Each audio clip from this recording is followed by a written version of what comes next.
প্রিয় মুসলিম ভাই ও বোনেরা, আসসালামু আলাইকুম ওয়ারাহমাতুল্লাহ।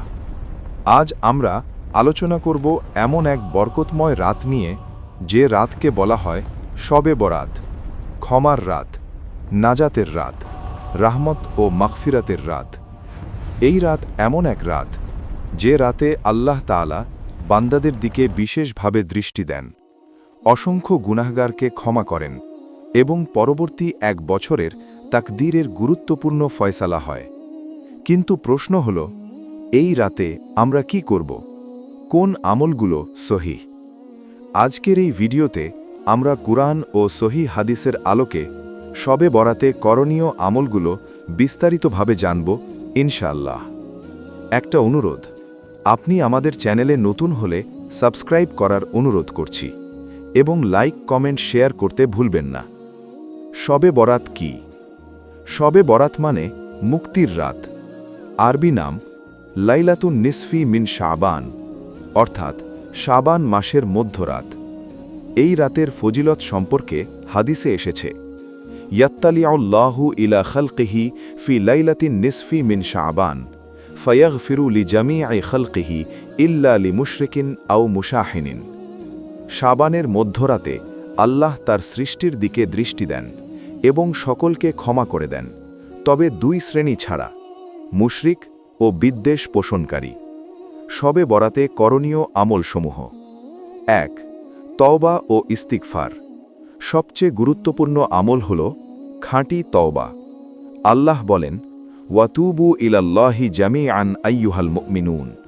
হে মুমিনগণ, তোমরা সবাই আল্লাহর কাছে তওবা করো। সূরা নূর ৩১। কিভাবে তওবা করবেন?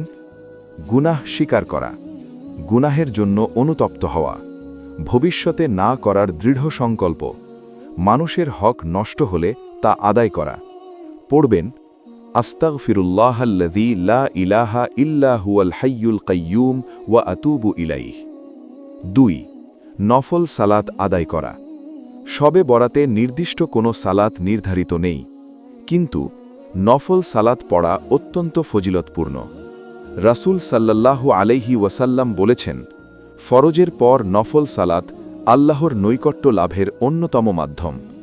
তুমি পড়তে পারো ২ রাকাত করে নফল, তাহাজ্জুদের নিয়তে, যতটুকু খুশু পাওয়া যায়। মনে রাখবে, ১০০ রাকাত, নির্দিষ্ট সূরা, এগুলো সহি দলিল দ্বারা প্রমাণিত নয়। ৩. কুরআন তেলাওয়াত করা। এই রাতে কুরআনের সাথে সম্পর্ক বাড়াও। রাসূল সাল্লাল্লাহু আলাইহি ওয়াসাল্লাম বলেছেন, তোমাদের মধ্যে উত্তম সে ব্যক্তি যে কুরআন শেখে এবং শেখায়। বুখারী। তুমি করতে পারো ধীরে ধীরে তেলাওয়াত করা, অর্থ বুঝে পড়া, নিজের জীবনের সাথে মিলানো। ৪. বেশি বেশি দোয়া করা। এই রাতে দোয়া কবুলের বড় সুযোগ। বিশেষ করে দোয়া করবে গুনাহ মাফের জন্য, ঈমানের উপর মৃত্যু, পরিবার ও উম্মাহর জন্য, রিজিক ও হালাল জীবনের জন্য, কবর ও আখিরাতের শান্তির জন্য।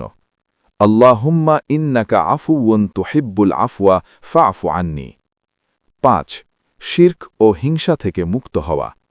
হাদিসে স্পষ্ট বলা হয়েছে, এই রাতে ক্ষমা থেকে বঞ্চিত হয় মুশরিক, বিদ্বেষ পোষণকারী। তাই এই রাতে শিরক থেকে নিজেকে পরিশুদ্ধ করো। যার সাথে শত্রুতা আছে ক্ষমা করে দাও, অন্তরের হিংসা ঝেড়ে ফেল। ৬. পরের দিন রোজা রাখা। শাবান মাসে বেশি বেশি রোজা রাখা সুন্নাহ। রাসূল সাল্লাল্লাহু আলাইহি ওয়াসাল্লাম বলেছেন, শাবান মাসে সবচেয়ে বেশি নফল রোজা রাখতেন রাসূল সাল্লাল্লাহু আলাইহি ওয়াসাল্লাম। বুখারী, মুসলিম। শবে বরাতের পরদিন রোজা রাখা ভালো আমল ইনশাআল্লাহ।